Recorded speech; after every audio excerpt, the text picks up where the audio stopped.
فرمایا بے شک مشکل کے ساتھ آسانی ہے، بے شک مشکل کے ساتھ آسانی. یہ حقیقت ہے قرآن کی بتائی ہوئی. اس لیے جہاں جہاں بھی مشکلات ہیں وہ سمجھ لیں کہ بڑی جلدی یہ مشکلات دروازہ بنے گی، اور جیسے ہی دروازہ کھلے گا سامنے آسانیاں نظر آئیں گی. حضور غوث اعظم رضی اللہ تعالیٰ عنہ، شیخ عبد القادر الجیلانی رضی اللہ تعالیٰ عنہ فرماتے مجھ پر سخت مشکلات آئیں، یہاں تک کہ بھوک کی وجہ سے، شدت بھوک کی وجہ سے میں زمین پر لیٹ گیا، اور ذرا میں پریشان ہونے لگا تھا کہ خود بخود میری زبان پر یہ آیتیں جاری ہو گئیں فَإِنَّ مَعَ الْعُسْرِ يُسْرًا، إِنَّ مَعَ الْعُسْرِ يُسْرًا. فرمایا میں آیتیں پڑھ رہا تھا، اٹھ کے بیٹھا، چلنے لگا، کام میں لگ گیا، چند ہی دنوں میں اللہ نے ساری مشکلات کو آسان فرما دیا. یہ حقیقت ہے. اس حقیقت کو کبھی جھٹلانا، گھٹن جتنی زیادہ ہو ہوا پھر اتنی. مسلمانوں نہ گھبراؤ، خدا کی شان باقی ہے، ابھی اسلام زندہ ہے، ابھی قرآن باقی ہے. یہ جتنی مشکلات ہیں یہ اپنے پہلو میں آسانیاں لے کے آیا کرتی. میں کسی زمانے میں بڑی سخت تکلیف کا شکار تھا تو میری والدہ بڑے دبے لفظوں میں کبھی کبھی ماتھا چوم کہتی پتر اللہ نے اتنا دینا ہے سانبے ہی نہیں جانا. تو وہ چلے سادے لوگوں کا جملہ ہے، اور اس جملے کے اندر ابھی بھی اتنے معاملات ہیں یہ کنٹرول کے، انتظامات کے، میں واقعی نہیں سنبھال سکتا. وہ کئی سارے لوگ ملیں تو تب سنبھالے جاتے ہیں. بھائی ہر مشکل اپنے دامن میں آسانی رکھتی ہے. ڈسٹرب نہ ہو، مینٹلی طور پر پریشان نہ ہو.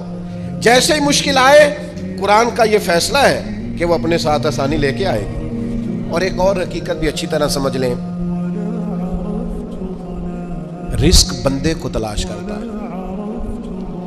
آپ کو گھر سے نکلنا ہے، کوشش کرنی ہے، محنت کرنی ہے، لیکن جو جائز نہیں اس کی طرف ہاتھ نہیں بڑھانا. اس لیے کہ جو آپ کا ہے وہ تو آپ کو ڈھونڈ رہا ہے.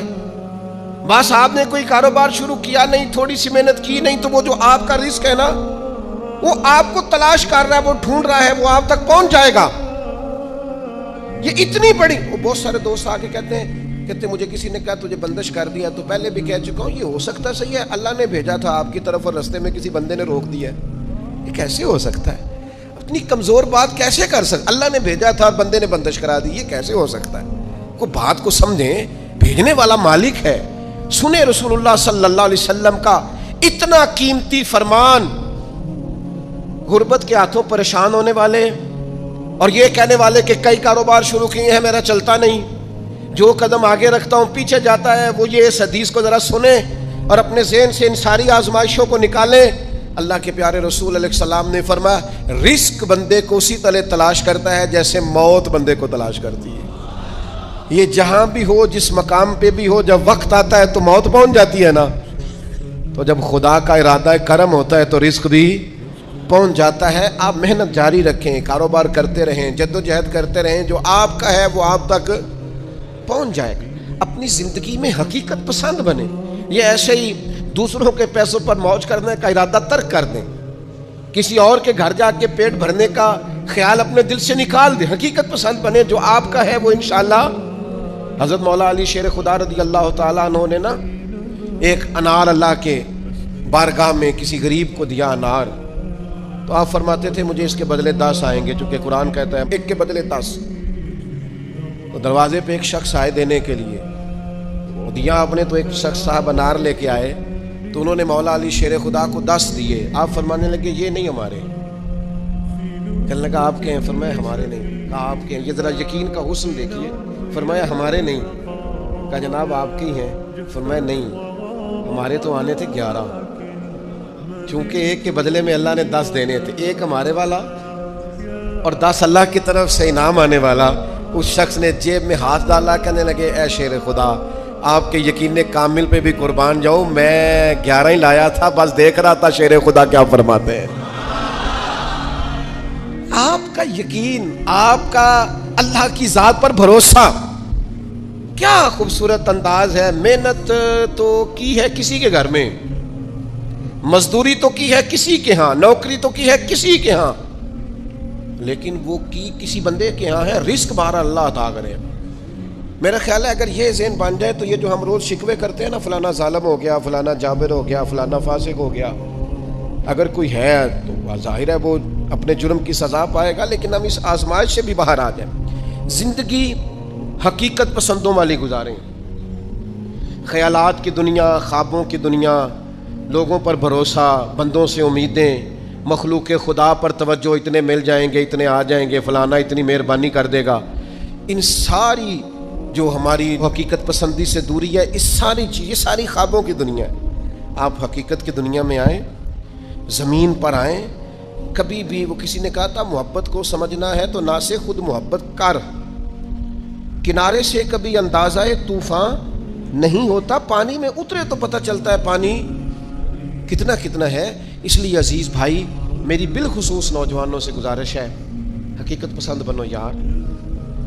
آپ جو نہیں ہیں وہ بننے کی ضرورت، بہت پہلے کہا تھا، پھر کہتا ہوں، ایک بزرگ کہتے ہیں میں ہر ایک سے نصیحت لے لیتا تھا، ایک طوائف گزر رہی تھی تو وہ بھی مجھے نصیحت کر گئی، میں نے اسے کہا کہ پردہ کر، اللہ سے ڈر۔ اس نے ایسا جواب دیا کہ کئی گھنٹے بابا جی بے ہوش رہے۔ کہتے میں نے کہا پردہ کر، اللہ سے ڈر، تو کہنے لگی حضور معاف کرنا، آپ نے ایک بات کی ہے تو ایک میں بھی کر لوں۔ میں نے کہا بیٹا کر لو، تو کہنے لگی میں انشاءاللہ توبہ بھی کروں گی، پردہ بھی کروں گی، پر ایک بات کرنی ہے، میں جو ہوں وہی کہلاتی ہوں۔ آپ بتائیے، آپ جو کہلاتے ہیں آپ وہ ہیں کہ یہاں ڈھونگ رچایا ہوا ہے؟ سچ بتائیں، لوگ تو آپ کو ولی اللہ مانتے ہیں، درویش، صوفی، فقیر، خدا ترس مانتے ہیں، آپ نے ڈھونگ رچایا جو آپ ہیں بھی۔ فرماتے اللہ اکبر کا اور بے ہوش ہو کے زمین پہ گر پڑا، اور پھر میں اسے ڈھونڈتا رہا، زبان خلق کو نکارائے خدا سمجھو۔ او بھائیو، حقیقت پسند بنو۔ یہ جو ہم نے بہانے بازی اپنے ساتھ لگائی ہوئی ہے، اپنے ساتھ دھوکہ کرنا چھوڑ دو، اپنے آپ کے ساتھ ظلم چھوڑ دو، اپنے آپ کے ساتھ زیادتی چھوڑ دو، اپنے آپ کے ساتھ جان بوجھ کر خوش فہمیوں میں زندہ رہ کر عمل سے دور ہونا اور اپنے لیے معاذ اللہ قیامت کی سزائیں اکٹھی کرنا، اسے چھوڑ دو۔ حقیقت حال پر میں، اللہ مجھے معاف کرے، خدا نہ کرے میرے منہ سے کوئی ایسی بات نکلے، یہاں لوگ بچے داخل کرانے آتے ہیں، کہتے ہیں یہ بچہ داخل کر لیں، حفظ کرا دیں، ہماری بخشش کا ذریعہ بن جائے گا۔ تو میں کہتا ہوں آپ کی ابھی 45 سال عمر ہے، آپ اپنی بخشش کے لیے خود تیاری کیوں نہیں کرتے؟ یہ بچہ آپ کی بخشش یہ تو کرائے گا، حدیث میں موجود ہے۔ لیکن میرے بھائی یہ کیا بات ہوئی، آپ نہ جائز دیکھیں نہ ناجائز دیکھیں، نہ نماز کا خیال کریں نہ حدود اللہ کا خیال کریں، اور آپ نے ذہن بنا لیا ہے کہ بچہ داخل کرا دیا تو بخشا دے گا۔ اور وہ جو بخشانے والی بات ہے نا مشکات میں، اس کے بھی لفظ کیا ہے؟ فرمایا جو قرآن مجید کو پڑھے اور قرآن کے حلال کو حلال جانے اور حرام کو حرام جانے، وہ اپنے خاندان کے 10 بندے لے کر جنت میں جائے گا۔ میں انکار نہیں کرتا، یہ بہت بڑی بشارت ہے، حافظ بندے جنت میں لے کے جائیں گے۔ اور اعلیٰ حضرت نے لکھا ہے عالم دین کے شاگردوں کی تعداد آسمان کے تاروں کے برابر بھی ہوئی تو اللہ عالم کی سفارش ان کے حق میں قبول فرمائے گا۔ یہ بات درست ہے، پر یہ کہ آپ بھروسہ کر کے بیٹھ گئے۔ حضرت ابو ہریرہ رضی اللہ تعالیٰ عنہ نے کہا تھا حضور جو کلمہ پڑھے گا جنت میں جائے گا، تو یہ روایت میں بیان کر دوں تو حضرت عمر قریب تھے، عرض کی حضور اس طرح تو لوگ عمل کرنا چھوڑ دیں گے۔ تو حضور نے فرمایا ابو ہریرہ رہنے دو، ان کو وہی باتیں بتاؤ جو عمل کے قریب کریں۔ بڑی خوش فہمیاں ہیں، نا عاقبت اندیشیاں ہیں۔ کبھی کبھی لوگوں کی باتیں سن کے ہم حیران ہو جاتے ہیں کہ یار چھوڑ دیں، آپ حقیقت پسند بنیں، حقیقتوں کا سامنا کریں۔ ہم دیہاتی لوگ ہیں، ہم دیہاتوں میں دیکھتے تھے لوگ شادی بیاہ کے موقع پر قرض اس بنیاد پر اٹھا لیتے تھے کہ مجھے اتنی سلامی بھی تو اکٹھی ہو جائے گی نا، لیکن قرض تو اکٹھا ہو جاتا تھا پر سلامیاں اکٹھی نہیں ہوتی تھی۔ اس کا لازمی نتیجہ پریشانی، آزمائش، مطالبہ کرنے والوں کی سختی، قرض کے نیچے دبا ہوا انسان، یہ اس کا لازمی اور فوری نتیجہ نکلا کرتا تھا۔ میرے بھائی حقیقت پسند بڑھیں۔ سب سے پہلے اور سب سے بڑی اس حقیقت کو سمجھ لیں کہ اس کائنات کا خالق اللہ تعالیٰ، یہ سب سے بڑی حقیقت ہے۔ اس حقیقت کے سائے میں جو لوگ زندگی گزارتے ہیں وہ لوگ کبھی بھی دشواریوں کا شکار نہیں ہوتے، کبھی بھی الجھاؤ کا شکار نہیں ہوتے۔ سب سے بڑی حقیقت یہ ہے کہ اللہ ہمارا رب ہے، خالق ہے، مالک ہے، رازق ہے، اور پھر سب سے بڑھ کر رحمان ہے اور رحیم ہے، پھر سب سے بڑھ کر غفار ہے اور ستار ہے۔ اس حقیقت کو سمجھ لیں۔ اللہ تعالیٰ نے قرآن مجید میں اس حقیقت کا اس طرح اظہار فرمایا، کیف تکفرون باللہ وکنتم امواتا فاحیاکم، تم کس طرح اللہ کا انکار کرتے ہو حالانکہ تم بے جان تھے، اس نے تمہیں زندگی عطا کی، کچھ نہیں تھے تم، عدم میں تھے، اس نے تمہیں وجود دیا۔ اور پھر ارشاد فرمایا ثم یمیتکم ثم یحییکم، پھر تمہیں مارے گا اور پھر تمہیں زندگی عطا کرے گا، ثم الیہ ترجعون، پھر تمہیں اسی کی طرف لوٹ جانا ہے۔ کبھی اس حقیقت سے کوئی شخص آنکھیں نہیں پھیر سکتا کہ یہ جو اس کا اپنا وجود ہے یہ بھی سارے کا سارا اللہ تعالیٰ کی مشیت اور اس کی رضا پر مبنی۔ اس نے اپنا وجود بھی اپنی مرضی سے تشکیل نہیں دیا، قد کاٹ اپنی مرضی سے تشکیل نہیں دیا، حسن و جمال اپنی مرضی سے تشکیل نہیں دیا، تو پھر کیسی عجیب بات ہے یہ روزمرہ کے معاملات اپنی مرضی سے تشکیل دینا چاہتا ہے۔ اسے چاہیے کہ جس طرح اس کا وجود، اس کا حافظہ، اس کے چہرے کی ساخت اس کی اپنی مرضی کی نہیں، رب رسول کی مرضی کی ہے، تو پھر یہ بھی زندگی اپنی مرضی کی نہ گزارے، اس حقیقت کا قائل ہو جائے کہ جینا بھی اسی طرح ہے جو حکم اللہ تعالیٰ نے ارشاد فرمایا ہے۔ لیکن زندگی اللہ کی دی ہوئی، رزق اللہ کا دیا ہوا، سانسیں اللہ کی دی ہوئی، لوگ جینا اپنی مرضی سے چاہتے ہیں۔ یہ حقیقت پسندی سے دور بات ہے۔ جس شخص نے جو مشینری بنائی ہے آپ اسی سے پوچھیں گے اس کو کیسے چلانا ہے، آپ اسی سے دریافت کریں گے کہ کیا چیز استعمال کرنے سے صحت ٹھیک ہوگی، کیا استعمال کرنے سے خراب ہوگی، آپ اسی طبیب حکیم کے مشورے سے چلیں گے۔ ہم من چاہیے زندگی چاہتے ہیں تو سب سے پہلے تو اس حقیقت کو سمجھ لیں کہ کائنات کا رب، اور جب بنائی اسی نے ہے تو چلے گی بھی اسی کے حکم کے ساتھ۔ دوسری بات، پوری دنیا اس بات کو اچھی طرح تسلیم کر لے کہ اللہ کے لاڈلے اور آخری نبی جناب محمد الرسول اللہ ہے صلی اللہ تعالی علیہ وسلم۔ اللہ تعالیٰ نے ساری دانائیاں، ساری خوبصورتیاں، سارا وقار اور ساری عزتیں نبی پاک کی غلامی میں جمع کر دی۔ اب کوئی شخص اگر یہ چاہے گا کہ میں حضور سے ہٹ کر کہیں سے عزت اویل کر لوں، نبی پاک علیہ السلام کی پیروی سے ہٹ کر کہیں سے میں کوئی خیر کٹھی کر لوں، تو یہ حقیقت پسندی سے دوری ہے، ہو نہیں سکتا۔ وَمَن يُطِعِ اللَّهَ وَرَسُولَهُ فَقَدْ فَازَ فَوْزًا عَظِيمًا۔ کامیابی اسی شخص کو ملے گی جو اللہ اور اس کے رسول کی فرما برداری کرے گا۔ یہ کائنات کی سب سے بڑی حقیقت ہے کہ ساری کامیابیاں، سارا حسن، سارا کمال، ساری خوبصورتیاں حضور کی سنت اور شریعت سے وابستہ ہیں۔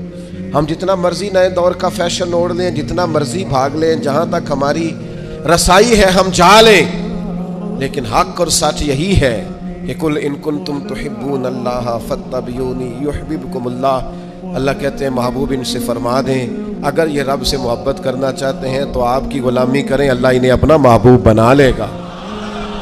سب سے بڑی حقیقت یہ ہے۔ دوسری بات جو بڑی سمجھنے والی ہے اور غور کرنے والی ہے، اسی سے وابستہ کہ یہ بھی کائنات کی سب سے بڑی حقیقت ہے کہ نبی کریم اللہ کے آخری نبی ہیں۔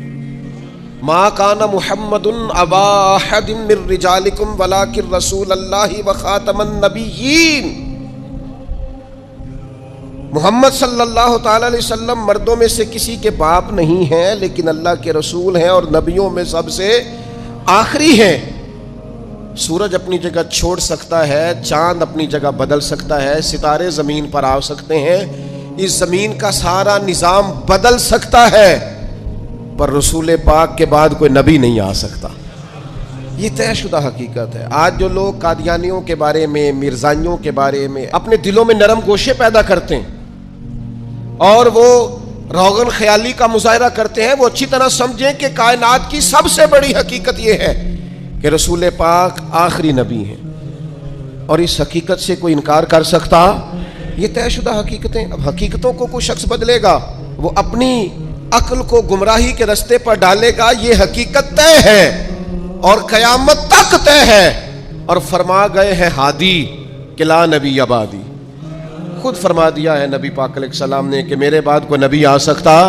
تو اس حقیقت کو میرا خیال ہے ہر شخص کو من و تسلیم کر لینا چاہیے۔ تیسری بات، کائنات کی سب سے بڑی حقیقت یہ ہے، ان حقیقتوں کے بعد کائنات کی، اللہ رسول کو ماننے کے بعد کائنات کی سب سے بڑی حقیقت یہ ہے کہ دنیا میں جو آیا ہے اسے دنیا چھوڑ کر جانا ہے۔ بہت اچھا محل بنا لے، بہت اچھا گھر بنا لے، بہت آسودہ زندگی بنا لے، جتنے زندگی کے لیے اسباب درکار ہے وہ سارے جمع کر لے، لیکن کل نفس ذائقۃ الموت، اس حقیقت کا انکار نہیں کہ دنیا بہرحال انسان نے چھوڑ کر جانا ہے۔ بڑے بڑے محلات ہوں یا آپ کٹیا میں رہتے ہو، بہت بڑا بنگلہ ہو یا جھونپڑی میں وقت گزرتا ہو، بہرحال موت کا ذائقہ چکھنا ہے۔ ہم حقیقت پسندی کا مظاہرہ نہیں کرتے۔ حضرت موسیٰ علیہ السلام کے پاس جناب اسرائیل آئے، میں جان نکالنے آیا ہوں، ایک تماچہ رسید کر دیا، اللہ کے حضور حاضر ہو کے عرض کی مالک وہ جناب کلیم نے تو یہ کیا ہے، جلالی ہیں آپ اپنی طبیعت کے تعلق سے، تو فرمایا ان سے جا کے کہیے کہ وہ بیل کی پشت پر ہاتھ رکھیں، جتنے بال نیچے آئیں گے اتنے 1000 سال عمر بڑھا دی جائے گی۔ تو حضرت اسرائیل عرض گزار ہوئے، اللہ کے پیارے کلیم علیہ السلام آپ بیل کی پشت پر ہاتھ رکھیں، جتنے بال آپ کے دست مبارک کے نیچے آئیں گے اتنے سالوں عمر بڑھا دی جائے گی۔ تو حضرت کلیم نے پوچھا پھر چلے 1000 سال ہو گیا پھر؟ نے کہا حضور پھر جانا تو ہے۔ تو پھر حضرت کلیم نے حقیقت پسندی کا سبق دیا، فرمایا اگر جانا ہے تو پھر آج ہی چلتے ہیں۔ او بھائی یہ زندگی ایک دن ہو یا 100 سال یہ گزر جاتی، دوش پر کملی ہو یا کہ شال گزر جاتی ہے۔ چلو گر امیروں کی بہے اقبال گزر جاتی ہے تو غریبوں کی بہرحال گزر جاتی ہے، یہ گزر تو جائے گی، ایسا تو نہیں ہے کہ یہ رکے گی۔ تو موت اٹل حقیقت ہے، لا ریب ہے، بس چھوٹا سا فرق ہے۔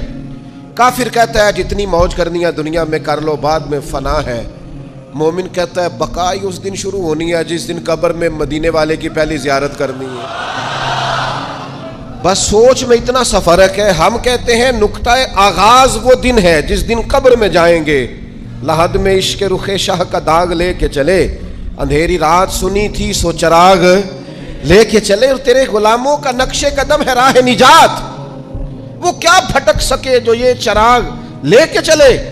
مومن اپنی زندگی کو مرتب کرتا ہے، وہ سمجھتا ہے یہاں مجھے اللہ کی رضا کے مطابق جینا ہے، اپنے مالک کریم کے حضور سجدہ ریز رہ کر، سرنگوں رہ کر وقت گزارنا، اور پھر قیامت کے دن اللہ کا فضل اور اس کا کرم مجھے نصیب ہو جائے گا۔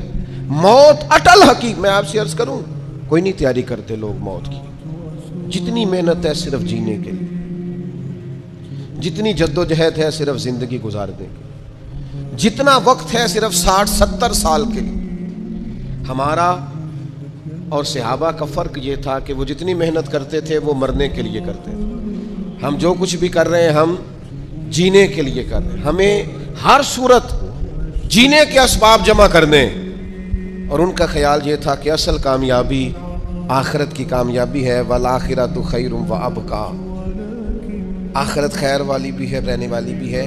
آخرت کے اکاؤنٹ کو مضبوط رکھتے تھے، وہاں نیکیاں ہر روز جمع کراتے تھے۔ قبر کی وہ 2 فٹ کی جگہ اس کو خوبصورت بنانے کے لیے وہ زندگی میں گناہوں سے، عیبوں سے، جرموں سے، نافرمانیوں سے بچتے تھے، ساری جد و جہد جینے کے لیے کی، اور پھر حال یہ ہوا کہ دنیا سے جاتے وقت وصیتیں شروع کر دی، پتر اتنے 1000 روپے فلان جگہ خیرات کر دینا، اتنے لاکھ فلانے کو دے دینا۔ او بھائی صاحب جتنے آپ نے زندگی میں دیے ہیں بچوں نے بھی اتنے ہی دینے ہیں، آپ فکر نہ کریں، جتنی آپ نے اپنے ابا جی کے لیے دعائیں کی ہیں اس سے تھوڑی کم ہوں گی، زیادہ نہیں ہوں گی۔ اللہ فرماتے ہیں انسان کو وہی ملتا ہے جس کے لیے وہ کوشش کرتا ہے۔ آپ نے عمر بھر دنیا داری کے لیے کوشش کی تو نتیجہ سامنے، ادھر آنکھیں بند ہوتی ہیں، ادھر بیٹے ایک دوسرے پہ کیس کرا دیتے ہیں، یہ پلاٹ تو ابا جی مجھے کہہ گئے تھے، یہاں تو کچا رکا میرے پاس بھی ہے، یہاں تو 3 آدمیوں سے پوچھ لیں وہ میرے نام تھے۔ فتنے، فسادات، لڑائیاں اور دنگے۔ خدا را اس حقیقت کو سمجھ کیوں نہیں لیتے کہ دنیا چھوڑ کے جانا، اس نظریے کو بھانپ کیوں نہیں لیتے کہ تھوڑے دنوں کے لیے آئے، یہ ذہن ہمارا بن کیوں نہیں جاتا۔ رسول کریم نے صحابی کا کندھا پکڑ کے ہلا کے کہا تھا مجھے تجھ سے بڑا پیار ہے، تو یا رسول اللہ حکم فرمایا کن فی الدنیا کانک غریب و عابر سبیل او کما قال صلی اللہ تعالی وسلم، فرمایا حقیقت پسند رہنا، دنیا میں یوں وقت گزارنا جیسے مسافر گزارتے، راہگیروں کی طرح جینا۔ وہ بھائی صبح سے شام تک کوئی تو کوشش کرو، دنیا چھوڑ کے جانی ہے، مر جانا ہے۔ ہم سے زیادہ بلند پایا لوگ گزرے، ہم سے پہلے جتنے تھے سارے بلند درجات کے تھے، مالی طور پر مضبوط لوگ گزرے، عقلی طور پر مضبوط لوگ گزرے، سرمایہ زیادہ تھا گزر گئے، علم زیادہ تھا گزر گئے، فہم زیادہ تھا گزر گئے، حکمت زیادہ جانتے تھے گزر گئے، دانائی زیادہ جانتے تھے گزر گئے۔ حضرت ابراہیم علیہ السلام کے پاس جناب اسرائیل حاضر ہوئے، عرض کی حضور چلیے اللہ کریم کی بارگاہ سے پیغام اجل لایا ہو۔ تو حضرت خلیل علیہ السلام عرض کرنے لگے مالک کوئی خلیل بھی اپنے خلیل کے لیے پیغام اجل بھیجتا ہے؟ تو مالک نے فرمایا کوئی خلیل بھی اپنے خلیل کی ملاقات کو ناپسند کرتا ہے؟ تو ملنے کے لیے بلایا ہے تو آئیے نا۔ تو عرض کی مالک کو پیغام کبھی پہلے آ جاتا تیاری کر لیتے۔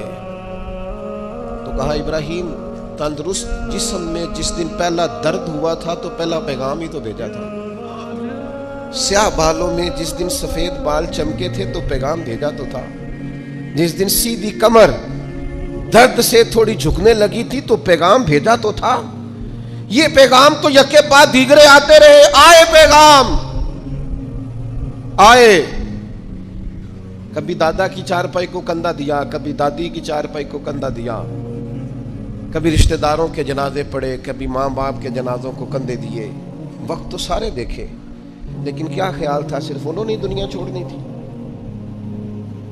ہمارا یہاں پکا ارادہ ہے، بہانے بازی کرتے ہیں ہم لوگ، میں بچوں کے لیے کر رہا ہوں۔ جن بچوں کے والدین ان کی پیدائش سے پہلے دنیا سے چلے جاتے ہیں وہ بچے پلا نہیں کرتے، ان کے رزق نہیں آیا کرتا۔ آپ جائز ناجائز اکٹھا کر رہے ہیں بچوں کے لیے، جھوٹ بول رہے ہیں آپ۔ خدا را اس حقیقت کو سمجھنا، ایسے ہی حقیقت پسندی سے دور نہ ہو جانا۔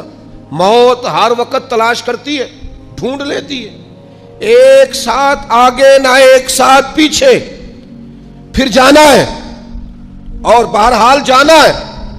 بھول جاتے ہیں لوگ، نئی دوستیاں بنا لیتے ہیں لوگ، نئے تعلقات بنا لیتے ہیں لوگ، آہستہ آہستہ ہمارے بعد لوگ دوسروں کو قبول کرنا شروع کر لیتے ہیں۔ میں قبرستان جایا کرتا تھا تو پہلے قبروں کے پیچھے زیادہ تر یہی لکھا ہوتا تھا آخری آرام گاہ۔ کچھ عرصہ پہلے چند سال ہوئے میں قبرستان گیا تو ایک قبر کے کتبے کی بیک سائڈ پہ لکھا تھا میں بہت اہم تھا، یہ میرا وہم تھا۔ وہم تھا میرا کہ میں بڑا اہم ہوں، ایسا کچھ بھی نہیں تھا۔ کس نے کہا ہے میں اہم تھا؟ کوئی بھی نہیں، سارے کام چل رہے ہیں، کچھ بھی ایسا نہیں ہوا۔ بھائی اس حقیقت کو سمجھو، جانا ہے اور بہرحال جانا ہے، اور دنیا کو بہرحال چھوڑنا۔ حقیقت پسند بنے، اور یہ جو سہارے ہم نے لیے ہوئے ہیں جان بوجھ کر جھوٹ کے اور ڈانگ ٹپاؤ پالیسی کے، دیکھی جائے گی بس ٹھیک ہو جانا ہے، بس تھوڑا یا اس سے باہر آ جائیں۔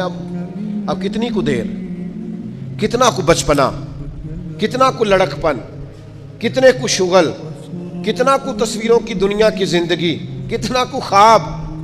میں ایک دوست شکوہ کرنے لگے، کہنے لگے تھوڑا سا الجھ گیا تھا، امید تھی مجھے ڈھیر سارے دوست آ جائیں گے اور میری اس پریشانی میں میرے ساتھ کھڑے ہو جائیں گے اور میں نکل جاؤں گا اس پریشانی سے۔ تو میں نے کہا یہ تو خوابوں کی زندگی ہے،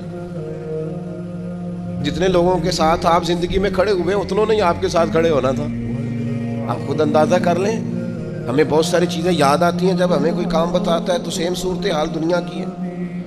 ہم حقیقت پسند نہیں، کہانیوں کی دنیا میں زندہ ہیں، رنگوں کی دنیا میں زندہ ہیں، تصویروں کی دنیا میں زندہ ہیں، لائکس اور کومنٹس کی دنیا میں زندہ ہیں، سٹیٹس کی دنیا میں زندہ ہیں۔ حقیقت کچھ اور ہے، افسانہ کچھ اور ہے، خواب کچھ اور ہے، دن کا اجالا کچھ اور ہے۔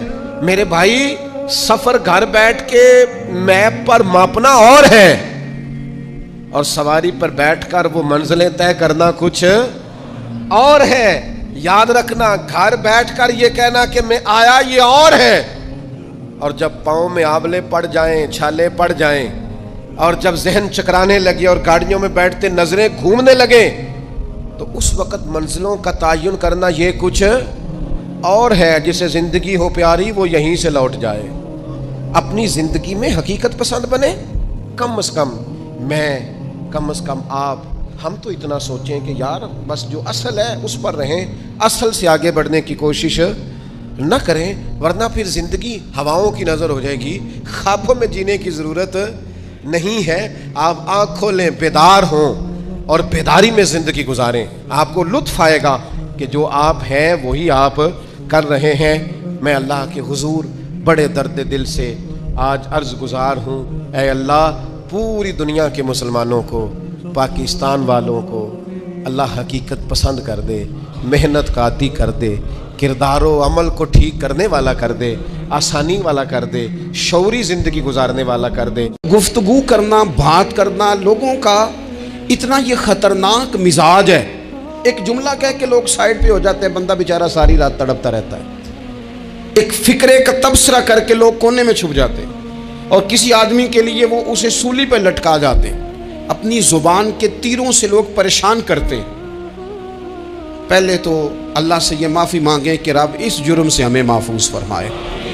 کوشش کریں کہ آپ اس جگہ سے بچیں جہاں باتیں ہو رہی ہوں، تو فٹافٹ اس کا حصہ بننے کی کوشش نہ کریں، بلکہ آپ کے پاس جب تک کوئی شرعی ثبوت نہیں ہے تب تک آپ اس بات کا حصہ نہ بنیں۔ ہمارے ہاں بات ہو رہی ہوتی ہے تو دو چار بندے دوڑ کے نا اپنا بھی حصہ ڈالتے ہیں، بلکہ میں بڑی ذمہ داری سے یہ بات عرض کروں گا، بات لمبی ہوتی تب ہے جب کوئی بندہ درمیان میں کہہ دیتا ہے نا، نہیں تجھے تو تھوڑا پتہ ہے، تھوڑا میں بھی کرتا ہوں۔ وہ کئی دفعہ وعدہ معاف گواہ بن جاتا ہے، جا کے دوسروں کو خبر کرتا ہے اس نے یہ کہا ہے، حالانکہ بندہ اس سے پوچھے کہ اگر انہوں نے کہا تھا تو اتنا سجن تھا تو وہاں جواب دے کے کیوں نہیں آیا؟ تجھے چاہیے تھا وہیں جواب دیتا، وہیں جا کے جواب دے دیتا۔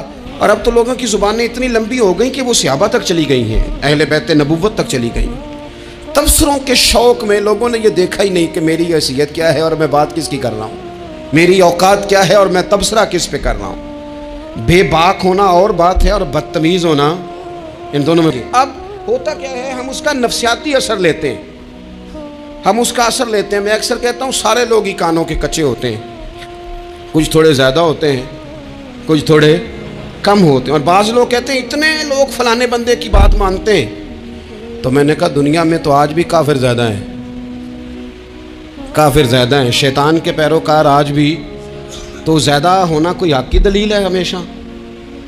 یہ کیا بات ہوئی کہ فلانے کی اتنے لوگ بات مانتے ہیں؟ یہاں تو میں نے یہ دیکھا ہے اس معاشرے میں کہ جھوٹے سے جھوٹا آدمی اس کے بھی فالوور ہوتے ہیں، دغے باز سے دغے باز بندہ اس کے بھی، گویوں کے فالوور، اداکاروں کے فالوور، فلانے کے فالوور۔ اس کا یہ تو بھئی انسان کا مزاج ہے، ہر بندہ کانوں کا کچا ہے، کوئی تھوڑا زیادہ کچا ہے، کوئی تھوڑا کم کچا ہے، تو باتیں تو ہوگی، لوگ منہ میں زبان رکھتے ہیں تو گفتگو تو کریں گے۔ اب یہ اثر لینے والے پہ ہے کہ وہ اس کا اثر کس طرح کا لیتا ہے۔ ہمارے ہاں بڑے بڑے سمجھدار لوگ نفسیاتی ہو جاتے ہیں، بڑی بڑی سمجھدار خواتین نفسیاتی ہو جاتی ہیں، میری ساس باتیں کرتی ہے، میری نند باتیں کرتی ہے، مجھے فلانا باتیں کرتا ہے، مجھے فلانا۔ بھائی باتیں، جس کے منہ میں زبان ہے اس نے بات تو کرنی ہے۔ اب آپ نے کیوں یہ دعویٰ کر لیا ہے کہ آپ اتنے اونچے چلے جائیں کہ آپ کو بات ہی کوئی نہ کرے؟ کیا حرج ہے اس میں؟ اگر کوئی آپ کو بات کر دے تو کیا ہے، ہم کسی نے کر لی تو پھر کیا ہوا؟ اس کا اتنا اثر قبول کرنا کہ ساری رات سونا ہی نہ، پریشان ہو جانا۔ اور بعض لوگ ایسے ہیں جنہیں اتنی باتیں نہیں ہوتی جتنی انہیں ٹینشن ہوتی ہے، یعنی وہ دو بندے کونے میں کھڑے ہیں تو میری ہی بات کر رہے ہیں، اور بھائی تو اتنا اہم نہیں ہے، انہیں کوئی اور کام بھی ہو سکتا ہے، تیری بات ہی انہوں نے کرنی۔ بلا وجہ لوگ سمجھتے ہیں کہ میں بڑا اہم آدمی ہوں، وہاں بھی مجھ پہ تبصرہ ہو رہا ہے، یہاں بھی ہو رہا ہے۔ اس پہلو سے باہر آئیں، اس کمپلیکس سے نکل آئیں۔ ابن حزم کہتے ہیں کہ مصر میں ایک تاجر بڑا کامیاب ہو گیا تھا، بڑا کامیاب تاجر ہو گیا، تو زندگی میں جتنے لوگ بھی کامیاب ہوتے ہیں ان سے حسد ہوتا ہے، اس سے بھی اس کے ارد گرد کے لوگوں نے حسد شروع کیا۔ اب تاجروں نے پلاننگ کی کہ اسے خراب کیسے کرنا ہے۔ وہ ایک دن اپنے گھر سے نکلا، سفید کرتا سفید پگڑی باندھ کے باہر۔ اب 5-6 لوگوں نے پہلے سے منصوبہ بندی کی ہوئی تھی۔ ایک صاحب اسے ملے، کہنے لگے ماشاءاللہ آج تو سفید کرتے پر سبز امامہ، سبز پگڑی بڑی ہی اچھی لگ رہی ہے۔ تو وہ ہنس کے کہنے لگا لگتا ہے آپ سو کے اٹھ کے آئے ہیں، پگڑی تو میری سفید ہے۔ اس نے کہا چلو پگڑی تو سبزی ہے، باقی آپ نہیں مانتے تو آپ کی مرضی۔ وہ آگے بڑھا، تو اب کیونکہ پلاننگ تھی تو ایک شخص اور ملا، اس نے کہا کیا بات ہے، سفید کرتے پر آپ کا پیلے رنگ کا امامہ کیا جچتا ہے؟ اس نے کہا یار کو خدا کا خوف کر، ہنس کے کہا کیا ہو گیا، تیری اینک کا نمبر تو نہیں تبدیل ہونے والا ہوا؟ اور بھائی میں نے تو سفید کرتا اور سفید ہی امامہ باندھا ہے۔ اب 2-3 لوگوں کی دفعہ تو وہ مسکرایا، لیکن وہ ڈھیر سارے لوگوں نے منصوبہ بندی کی تھی، وہ جب